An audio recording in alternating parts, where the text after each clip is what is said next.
का पीछा छूट गया। अब इसी के तुलनात्मक बताते हैं कि एक बार एक तैमूरलंग नाम का एक मुसलमान लोहार था। दो माँ बेटा थे। पिता की मृत्यु हो चुकी थी, गरीबी घनी थी। वो क्या करता था कि साहूकार किसानों के भेड़ बकरियों को चराने के लिए ले जाता था जंगल में, और उससे वो साल भर में या 6 महीने में उसको अन्न दे देती थी। पहले ऐसा ही होता था। और फिर शाम के समय उनकी बकरियों को उनके घरों छोड़कर भेड़ बकरियों को वो फिर शाम के समय ओवर टाइम कराया करता एक लोहार के ऐरण पे। एक लोहार के ऐरण पे ऐसे घण मारण की ओवर टाइम सेवा कराया करता, वो भी उसको कुछ मेहनताना पार्ट टाइम दे दिया करता। और उसकी माता जो थी बहुत साध्वी थी, धार्मिक थी। कोई भी अतिथि आ जाता था द्वार पर तो उसको खाना खाए बनकर नहीं जाने देती थी, करबद्ध हो जाती थी, भोजन पाओ। और बहुत ही अच्छी नेक बहन थी। एक दिन क्या हुआ कि तैमूरलंग जंगल में भेड़ बकरियां चरा रहा था। उसने खाना खा लिया था, 1-2 रोटी जैसी करते ले गया था, वो खाना खा चुका था। उसी समय परमेश्वर एक जिंदा महात्मा का रूप बनाकर, एक साधु यानी मुसलमान फकीर होते हैं जिंदा, और तैमूरलंग के पास खड़ा हो गया। तैमूरलंग ने कहा, महाराज अभी अभी मैंने खाना खाया है, भोजन की सुनाओ। परमात्मा ने कहा, भाई भूख लग रही है। भूख लगी है। कहने लगा, भगवान आप यहाँ बैठो, अभी साथ में गांव है, यही हमारे निकट ही घर है, ये साथ ही, और मैं अभी खाना लेकर आता हूँ। और साथ में ये भी प्रार्थना की कि हे महात्मा जी, इन भेड़ बकरियों को ध्यान रखना, ये गुम ना हो जाए, हम बहुत गरीब व्यक्ति हैं, 1-2 बकरी भी गुम होगी तो हमसे इनकी कीमत पूरी नहीं होगी। परमात्मा ने कहा, बेटा मैं खूब रखवाल करूंगा, तू जा। दौड़ा दौड़ा आया, अपनी माँ से कहा, माँ, क्योंकि जैसा बच्चा घर में देखता है वैसी ही भावना उसकी विचार बन जाती है। अपनी माता से कहा कि माता जी, ऐसे एक महापुरुष आए हैं, संत हैं, फकीर, और भोजन चाहते हैं। उसकी माँ ने तुरंत 2 रोटी का आटा था घर में, बस 2 रोटी बनाई, जल का लोटा हाथ में ले लिया। माता ने कहा, बेटा तुम बकरी सुन्नी छोड़ कर क्यों आ गया? 1-2 बकरी भी गुम होगी बेटा, हमसे उनकी कीमत पूरी नहीं होगी। तो उसने कहा, माता मैं महात्मा से प्रार्थना करके आया हूँ कि संभाल के रखना। वो कह रहा था, बेटा मैं खूब रखवाल करूँगा। माता ने सोचा कि मैं चलती हूँ, महात्मा के दर्शन भी कराऊंगी, आते समय ये लोटा ले आऊंगी। अब वहाँ जब पहुँचे तो महाराज जी बैठे थे, परमात्मा विराजमान थे। माई ने रोटी रख दी आगे और लोटा जल का रख दिया, और कहा, महाराज जी हम घने गरीब हैं, ऐसा आशीर्वाद दो महात्मा, हम हमारे पास कुछ धन हो जा। परमात्मा रोटी खाने लाएगी। 1 रोटी खाई थी दाता ने, इतने में माई ने 6 बार प्रार्थना कर दी, ये भगवान हम घने गरीब हैं, ये परमात्मा हमें कति रोटी भी ना मिलती, कई बार ते कुछ दया बख्शियो, कुछ आशीर्वाद दियो। खाना खा के और पी के पानी जल मालिक ने वहाँ बेल, या जैसे बकरी बांधन की बेल होया करे, ये भैंस भूस गाय कोई बांधते हैं लोहे की, और बकरियां की होती है पतली पतली सी, बिल्कुल पतले तारों की बेल बनी होती है। वह बेल उठाई, वह चैन, और उसको 4 बार मोड़ लिया, इतनी रहेगी वह, और खड़ा होकर उसके पुत्र के, उस तैमूर लंग का परमात्मा ने पीठ में न्यू करके 7, 1, 2, 3, 7 मारी, और फिर 2 मारी, फिर मारी लात और मुक्के। माई ने सोचा यू महाराज जी तो नाराज हो गया, दी खैर क्या यू मेंटल है, बता भी मतलब मेरे बेटे ने पीटन लाग गया। तो माई ने कहा महाराज जी मेरे पुत्र ने कोई गलती कर दी। परमात्मा ने कहा माई तेरे पुत्र को 7 पीढ़ी का राज दे दिया है, तुम्हारे को 7 पीढ़ी का राज बख्श दिया है, ये 7 जो संगल मारी है और फिर लात और मुक्के मारे हैं, उसके बाद तुम्हारा राज्य टुकड़ों में बट जाएगा। पुण्यात्माओं, तैमूर लंका पोता था बाबर, और उससे लेकर के औरंगजेब तक 7 पीढ़ी ने दिल्ली का राज कराया, और औरंगजेब के बाद फिर ये इनका राज्य छोटे छोटे टुकड़ों में विभाजित हो गया था। ये तो इतिहास साक्षी है। अब पुण्यात्माओं क्या हुआ, अम्माई ने सोचा ये तो सचमुच कोई वैसे ही कोई पागल सा आदमी है, ये ऐसी बात कह रहा है, तेरी 7 पीढ़ी का राज दे दिया, समय पर टूक नहीं, कोई बात नहीं, शांत होकर आ गई अपने घर पे हमने। अब क्या हुआ कि कुछ दिनों के बाद तैमूर लंग ने क्या देखा कि उसी अक्षेत्र का एक राजा बहुत बदमाशी करया करता। गांव में जो भी कोई सुंदर लड़की होती युवा, उसको अपने उन नौकरों से, क्योंकि मुखबर होते थे गांव गांव में उनके, वो संकेत कर देता और उसके वह सिपाही ठा लाते। ऐसे ही उसी गांव की एक लड़की, युवा लड़की, खेतों से पशुओं का चारा लिए आ रही थी। तैमूर लंग वहां बकरी भेड़ चरा रहा था। इतने में उस राजा के नौकर एक उसी गांव की उस लड़की को जबरदस्ती करके अपने वाहन में घोड़ों के ऊपर डालना चाह रहे थे। उसने शोर मचा दिया, अरे भाई तैमूर आइए, अरे तैमूर भाई मने बचाइए। अब पाड़ी दौरा तो लठ हो से बांध कर सिर का कपड़ा और डे का लठ बाज लिया, मट्टा मट सैनिकों के कई गट्टे तोड़ दिए। अब वो कई जने थे तो तैमूर लंग को इतना मार पीट दिया, उसको मृत करके छोड़ कर चले गए। वो परमात्मा का आशीर्वाद था, वो जीवित हो गया और गांव के लोग पहुंचे, उसको घर ले आए, कुछ दिन में स्वस्थ हो गया।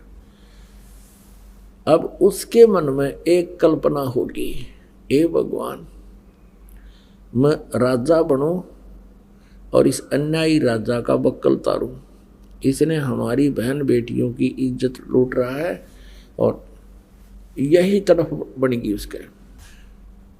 इसी उद्देश्य से उसने क्या किया, सपने में एक दिन परमात्मा वही जिंदा महात्मा तैमूर लंग को दिखाई दिए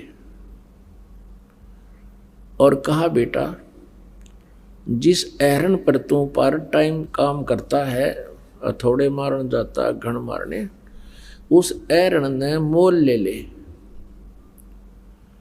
और उसके नीचे एक बहुत बड़ा खजाना दबा हुआ है, हीरे पन्ने जवाहरात सोने की असरफियां, बहुत घना खजाना है। और परमात्मा ने कहा, तू स्वप्न में बात की कि भगवान हम कैसे खरीदेंगे, पैसा तो है नहीं। प्रभु ने कहा कि आप उनसे जिक्र करना और उधार पे ले लेना, वो दे देगा। कहते हैं परमात्मा जब दया बख्शता है दोनों तरफ से रिमोट से चलाता है। सुबह उठा, अपनी माँ से वो सौपन बताया कि माता जी ऐसे ऐसे वही महाराज दिखाई दिए थे और ये कह रहे थे कि तू उस एरन मोल ले ले। अब उसी रात्रि में उसकी माता जी को भी परमात्मा से दिखे। उसकी माँ ने भी कहा बेटा मुझे भी सौपन थोड़ा थोड़ा याद है, आज भगवान वही संत वो फकीर दिखाई दिए, पर बेटा मैंने वो समझ नहीं सकी, मेरा याद को ना उन्होंने के बात कही थी। तैमूरलंग ने कहा माँ मेरे सारी बात याद रहेगी। तो कहने लगी बेटा हमने कौन देगा वो एरन का स्थान था को 20, 30, 50 गज, तो हमें कैसे देगा, हमारे पास पैसा नहीं। तो तैमूरलंग ने कहा कि माता जी महात्मा जी कह रहे थे तू एक बार चर्चा शुरू करना। माता जी कहने लगी बेटा देख ले चर्चा करके उधार पे।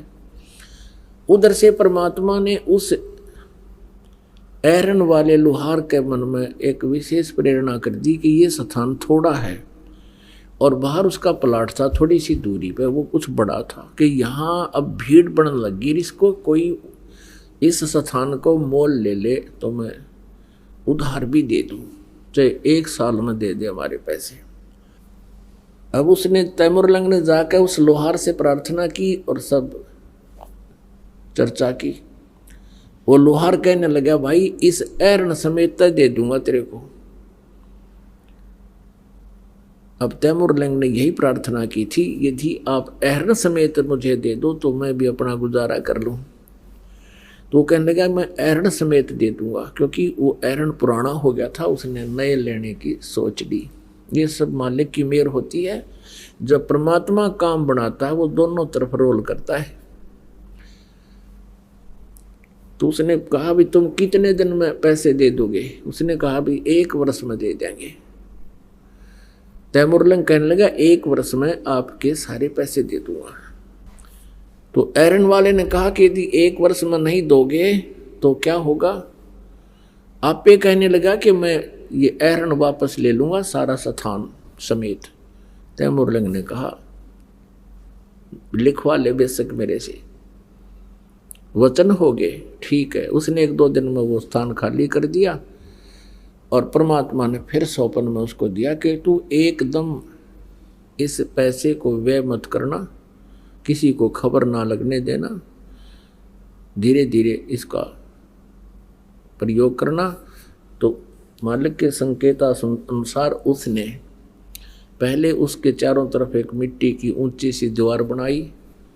खोद कर देखा तो वहाँ सचमुच बहुत ज़्यादा असरफी सोना काफ़ी सामान था। अब उसका फिर वह बात याद आ गई है, भगवान में राजा हो बनो और ऐसे निकम्मे राजाओं को मैं फिर सीधा करूं। अब उसने क्या किया, पहले भेड़ बकरियां लाया मोल थोड़ी सी 20-30, फिर उनको बेच दिया, फिर 50-60 लिया, फिर उनको बेच दिया, फिर ले आया, फिर और बेच दिया। अब आम व्यक्ति ने सोचा भाई इसका तो भगवान ने हाथ पकड़ दिया और व्यापार में घना वृद्धि होगी। तो धीरे धीरे उसने ऐसा दिखा कि मुझे बिजनेस से बहुत लाभ हो गया। उधर से उसने क्या किया, अपने नगर के और आसपास के गांव के युवाओं से कहा कि भी ऐसे ऐसे हमारी बहन बेटियों के साथ बेइज्जती की जाती है और हमारे लिए शर्म की बात है, और मैं चाहता हूं कि मैं राजा बनूं, तुम मेरे सैनिक बनो, और मुझे व्यापार में बहुत धन हाथ लग गया है, तुम्हें प्रति महीना 1 रुपया तनख्वाह दिया करूँगा। आज के तय 50,000 हैं, उस समय के 1 रुपया। तो युवा बच्चों ने स्वीकृति दे दी और कहा ये बात गुप्त रखना। लोहार था एक कारीगर, जंगल में एरन डाल लिया, आप पर तलवार बनावे, आप पर डाल बनावे, और हजारों की संख्या में बच्चे तैयार कर दिए, उन्हें तलवार चलाना सिखा दिया और घोड़े खरीद लिए। एक दिन उस राजा को सुबह सुबह जाके और चारों तरफ से उसका किला घेर लिया और आवाज़ लगा दी कि या तो समर्पण कर दे, सरेंडर कर दे, नहीं तो बाहर आ जा, युद्ध कर ले। अब उस राजा ने चारों तरफ से शोर देखा, हाहाकार मचा हुआ देखा, अल्लाह हो रहा।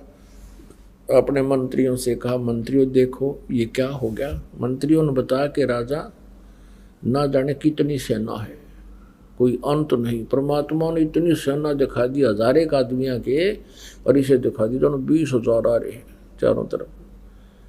अब लीला मालिक की कौन समझे। और मंत्रियों ने कहा कि राजन सरेंडर करने में ही हित है। तो उसने अपने झंडे झुका दिए जैसे उनके सैंपल थे और हाथ ऊपर न करके सारे बाहर आ गए। उनको अरेस्ट कर लिया, उनकी सेना को काबू कर लिया, उनके हथियार काबू कर लिए, यानी उस पर कब्जा कर लिया। परमात्मा ने उस तैमूर लंग और उसकी माँ को फिर एक दिन बीच में आके कहा था, बेटा भक्ति करो तुम। तो उनको प्रथम मंत्र दिया था। उस दिन के बाद तो उसने भक्ति की, फिर वो बकवाद्या में बढ़ गया। भक्ति तो दी छोड़, बाकी राजपाट में उसका ज़्यादा रुचि होगी। तो तैमूर लंग ने फिर दूसरे राजा पर चढ़ाई की, यानी युद्ध कर दिया, उसको भी विजयी कर लिया। फिर और दूसरों को संदेश भेज दिया कि भी मेरे पास इतनी सेना है, या तो युद्ध करो या सरेंडर करो। उस नालायक ने यहाँ तक कि दिल्ली पर भी आके अपना कब्जा कर लिया और दिल्ली के शासन पर, दिल्ली के सिंहासन पर अपना एक नौकर छोड़ दिया, अपना एक दास गुलाम राजा छोड़ दिया और उसको कहा कि मुझे सालाना इतना टैक्स तू देगा। उस कुछ दिनों के बाद फिर उसका पोता बाबर यहाँ का दिल्ली का बादशाह बना। उसके बाद औरंगजेब तक 7 पीढ़ी ने राज किया। फिर क्या हुआ कि ये राज्य पाकर भूल गया भगवान परमात्मा, उसको फिर शिकार में मिले और शिकार में उसके साथ ऐसी घटना की कि उसका घोड़ा बहुत दूर चला गया, प्यासा मर गया, कहीं पानी नहीं, जान निकलने को होगी। परमात्मा नजर आए, साधु संत दिखाई दिए, वहां पहुंचा के शायद यहाँ कोई जल मिले। तब परमात्मा उसी रूप में आगे, जिस रूप में उसको उस दिन मिले थे जिस दिन उसके पास शाम की रोटी नहीं थी। जब परमात्मा को देखकर चरणों में गिर गया वो तैमूर लंग, हे भगवान आपने मौज कर दी, आपका आशीर्वाद फल गया, आपका बेटा राजा बन गया। परमात्मा बोले दूर हो जा कमबख्त, दूर हो जा यहाँ से। अरे दुष्ट आत्मा, मैंने क्या यही इसीलिए तेरे को राज्य दिया था? तूने कितने पाप कमा लिए और कहाँ ले जाएगा इस धन को? परमात्मा के चरणों में गिर गया, कहने लगा भगवान मैंने माफ कर दो, गलती बन गई। अपने पोते को देकर शासन, उसी दिन से पुनः फिर भक्ति करने लगा। और धीरे धीरे पुण्यात्माओं, एक बार यो भक्ति का बीज प्राणी में गिर जाता है, चल शुरू हो जाता है, फिर परमेश्वर उसको पार करके छोड़ता है, चाहे किसी युग में कितने दिन लागो। आप ऐसी ही आत्माओं में से हो, कभी ना कभी किसी ना किसी युग में आप परमात्मा की सेवा कर चुके हो किसी ना किसी तरीके से। और परमेश्वर का स्वभाव है कि जो बच्चा गऊ की नजर में, यो साईं को संत, भक्तों के पीछे फिर ये भक्त वत्सल भगवंत। जो जन मेरी शरण है, ताका हूँ मैं दासे, गेल गेल लाग्या फिरूं हूँ जब तक धरती आकाश।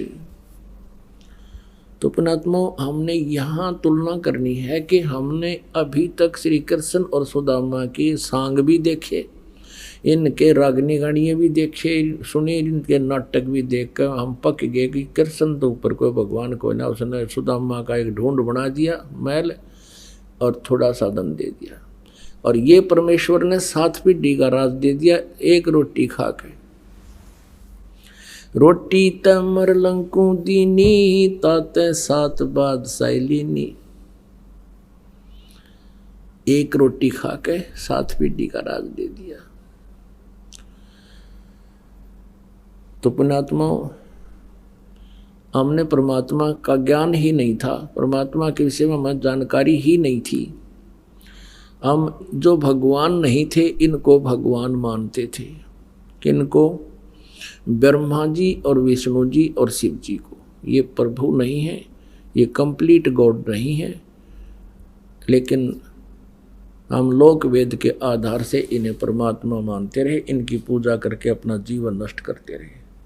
अब पुण्यात्मा, वही समस्या फिर आती है कि पवित्र हिंदू समाज की पुण्यात्माएं ब्रह्मा विष्णु महेश को महेश्वर मानते हैं, सर्वेश्वर मानते हैं, सबके मालिक मानते हैं, अजर व अमर मानते हैं, इनके माता पिता नहीं, ये भी मानते हैं। अब यहाँ थोड़ा सा और आपको कंसेप्ट क्लियर करेंगे, क्योंकि सुबह भी करा था, अब भी करना पड़ेगा, क्योंकि ऐसा टॉपिक हो जाता है। और दास का उद्देश्य है कि इस ज्ञान को प्रत्येक के अंतःकरण में प्रवेश कर दूं, चाहे किसी भी तरीके से बने। तो ये कह देना कि ब्रह्मा विष्णु ये भगवान नहीं हैं और हम इनकी पूजा करते थे, यदि इतना ही कह के छोड़ दिया और कोई पुण्यात्मा इस प्रकरण को कहीं सीडी या कहीं टीवी चैनल पर सुन रहा हो तो वो वहीं पर टीवी बंद कर देगा। लेकिन अब ये प्रमाण दास दिखाएगा तो वो टीवी बंद नहीं करेगा, 1-2 को और भी बुला लेगा कि आ जाओ सत्संग आज सुनने को मिला मुझे। आपको सुबह भी दिखाया था, अब फिर दिखाते हैं कि ये ब्रह्मा और विष्णु को ये ज्योति निरंजन काल ब्रह्म ये कहता है कि तुम अपने आप को भगवान कहते हो, तुम भगवान नहीं हो, तुम ईश नहीं हो, तुम मालिक नहीं हो। ओए होए, ये दास नहीं कह रहा, अपनी पवित्र शिवपुराण कह रही है, जिनको हम भगवान की महिमा युक्त शास्त्र मानते रहे हैं और मान भी रहे हैं। एक बार क्या होता है कि ब्रह्मा और विष्णु जी में इस बात पर झगड़ा हो गया। ब्रह्मा जी कहते हैं कि विष्णु, मैं सारी सृष्टि रचने वाला हूँ और तू मेरा पुत्र है और तू मेरा सत्कार कर, मैं तेरे द्वार पर तेरे घर आया हूँ। विष्णु जी कहता है कि मैं तेरा बाप हूँ और तू मेरी नाभि कमल से उत्पन्न हुआ है, तू मुझे कैसे तू बेटा कहता है। इस बात पर दोनों का झगड़ा हो गया। तो ये काल जो है ब्रह्म, ये शिव रूप धारण करके ये सबके समक्ष नहीं आता, ये गुप्त रहता है और अपने कर्म और जन्म को अलौकिक बताता है। वो इस तरह अलौकिक हैं इसके जन्म, ये कर्म, कि ये स्वयं सीधे अपने स्वरूप में किसी को दर्शन नहीं देता, इसने प्रतिज्ञा कर रखी है। तो ब्रह्मा और विष्णु का झगड़ा हो रहा था, भगवान शिव ने बीच में सतंब ठोक दिया। एक पिलर बहुत लंबा चौड़ा सफ़ेद यानी चमकदार प्रकाश में सतंब, जैसे मूड़ी की तरह लंबा हो और बर्फ की तरह उसका आकार पारे का बन जाए, जैसे इस तरह का। तो वो दोनों का युद्ध समाप्त हो गया। फिर वो ऊपर नीचे उसकी खोज करने लगे। फिर इतने में शिव रूप में वो काल ब्रह्म इनका पिता प्रकट हो गया। अब ये ब्रह्म कहता है ब्रह्मा और विष्णु को कि तुम ईश नहीं हो और तुमने अपने आप को ईश मान लिया, स्वामी मान लिया। ये बहुत ही अद्भुत हो गया, तुम्हारा दिमाग सेंटर लाने में मैं अब यहाँ आया हूँ। अब देखिएगा शिवपुराण हिंदी टीका सहित भाग 1। और ये कहाँ से प्रकाशित है ये देखिएगा, श्री शिव महापुराण। और ये इनके अनुवादक हैं विद्या अवरिधि पंडित ज्वाला प्रसाद जी मिश्र कृत हिंदी टीका सहित, और खेमराज श्री कृष्ण दास प्रकाशन बम्बई द्वारा ये मुद्रित है। हम केवल इतना ही दिखाएंगे आपको। ये है शिव पुराण पृष्ठ 17 पे विद्वेश्वर संहिता भाग 1 अध्याय 9। यहाँ क्या कहा कि नंदीकेश्वर बोले, इस प्रकार भगवान ने उन नम्र हुए ब्रह्मा और विष्णु पर अनुग्रह करके उनके युद्ध में जो परस्पर उनकी सेना मारी गई थी उसको अपनी शक्ति से, सबको अपनी शक्ति से जीवाकर उठाया। और फिर क्या कहता है, उन दोनों की अज्ञानता और वैर को दूर करने के अर्थ दोनों से कहा, मेरे सकल और निष्कल भेद से दो स्वरूप हैं परंतु और ईश्वर नहीं है। इस कारण उनके दो रूप नहीं हो सकते, पहला सतम रूप और दूसरा पीछे मूर्तिमान रूप धारण किया। इसमें ब्रह्म रूप निष्कल है यानी निराकार है और ईश रूप सगुण है। इन लोगों का मैं इस रूप में आ गई है तो मैं सरगुण हूँ और वो निष्कल था मेरा। मेरे ये दोनों रूप सिद्ध हैं, दूसरे किसी के नहीं हो सकते। इस कारण तुम दोनों को अथवा दूसरों को ईश्वरत्व की प्राप्ति नहीं हो सकती। तुमने जो अज्ञान से अपने को ईश मान लिया, स्वामी मान लिया, भगवान मान लिया, ये बड़ा अद्भुत हुआ। इसके दूर करने को ही मैं रण स्थान में आया। अब आगे ये क्या कहता है, मैं ही ब्रह्म हूं, मैं ही परब्रह्म हूं, मेरा ही अकल रूप है। ब्रह्म होने से मैं ईश्वर हूं, अनुग्रह आदि ही मेरा कृत्य है। सर्वव्यापी होने से और जगत के वर्धक होने से मैं ब्रह्म हूँ। हे ब्रह्म के सब समत्व और व्यापक होने से मैं आत्मा हूँ। मैं इस सब का ईश हूँ, यह मेरा है, मेरे अतिरिक्त मेरे सिवाय किसी दूसरे का नहीं है। प्रथम तो ब्रह्म तत्व ज्ञान के निमित्त निष्कल ब्रह्म का प्रादुर्भाव हुआ। प्रादुर्भाव माने जन्म।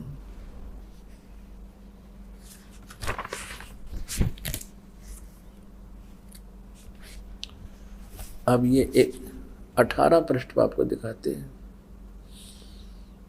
यहाँ देखिएगा। हे पुत्रो, ये इनका पिता है काल। हे पुत्रो, यह कृत आपने तप से प्राप्त किया है। कौन कौन सा? जो कि सृष्टि और उत्पत्ति है। सृष्टि ब्रह्मा का और पालन विष्णु जी को। कहती है दोनों कृत पुत्रों मैंने तुम्हें दिया है और मैंने प्रसन्न होकर तुम्हें दिया है। इसी प्रकार दूसरे दो कृत रुद्र और महेश को प्रदान किए। इससे सिद्ध हो गया कि ब्रह्मा और विष्णु रुद्र और महेश से अलग है ये पुराण ज्ञानदाता, ये काल है। स्पष्ट कहा कि मैं ब्रह्म हूँ। अब परमेश्वर कहा करते थे धर्मदास जी को कि समुद्र पाट लंका गयो, सीता को भरतारे, अगस्त ऋषि ने ये सातों पी लिए, इनमें कौन करतारे। आप जी ने श्री रामचंद्र जी को इसलिए प्रभु मान लिया, इसकी महानता, इसकी गुणगान करते हो कि भगवान श्री राम ने समुद्र के ऊपर पुल बना के लंका पहुंच गए। और परमात्मा कहते हैं अगस्त ऋषि की भी आपने लीला सुनी होगी कि अगस्त ऋषि के पास एक सिद्धि थी। एक सिद्धि सब सागर पीवे, एक सिद्धि जो बहुयुग जीवे। तो एक सिद्धि प्राप्त की अगस्त ऋषि ने, पूरे जीवन में डले डोके, और उसमें किसी बात पर एक दिन सातों समुद्रों को एक घूंट में पी लिया, सब खाली हो गए। फिर प्रार्थना करने पर देवता आ गए, ऋषि आ गए, सारे इकट्ठे हो गए और फिर कुरला कर दिया, सातों मर गए। अब परमात्मा कहते हैं तुम तो श्री रामचंद्र जी को इसी आधार से भगवान मान रहे हो कि उसने पुल बना दिया, समुद्र के ऊपर का रास्ता ले लिया, और अगस्त ऋषि ने ये सारे पी लिए, इनमें कौन सा भगवान। काटे बंधन विपत में, कठिन कियो संग्राम, चिन्नो रे नर प्राणिया, ये गरुड़ बड़ो के राम। आपकी कथाएं हैं कि एक बार श्री रामचंद्र जी तथा पूरी सेना लंका में जब युद्ध कर रहे थे तो एक नागफास एक शस्त्र छोड़ दिया। उसमें सिद्धियों से लड़ाई होती थी। एक वचन से किसी के पास वो नागफास एक मंत्र था, यंत्र था, उसने मंत्र बोल दिया, उससे इतने नाग उत्पन्न हो गए कि सभी सेनाओं को, प्रत्येक सैनिक को, यानी वहाँ लड़ने वाले विरोधी सेना को, श्री राम वाली सेना को सर्पों ने बस कर दिया। ऐसे खड़े से सबको लपेट लिया, उनको ऐसा जकड़ दिया नीचे से लेकर ऊपर तक, हाथ और पैर कती सबको जैसे ईंख बांध दिया करें, नो खड़े कर दिया। और श्री रामचंद्र जी भी बांध दिया, लक्ष्मण भी बांध दिया, हनुमान जैसे भी सारे नौकर जकड़ दिए, अंगद के से भी बांध के खड़े कर दिए। तब कहते हैं गरुड़ को याद किया गया। गरुड़ पक्षी आया और उसने उन नागों को काट दिया, खा लिया, यानी उनको काट दिया, मार दिया। तब सारी सेना इंक्लूडिंग श्री रामचंद्र जी वो बंधन रहित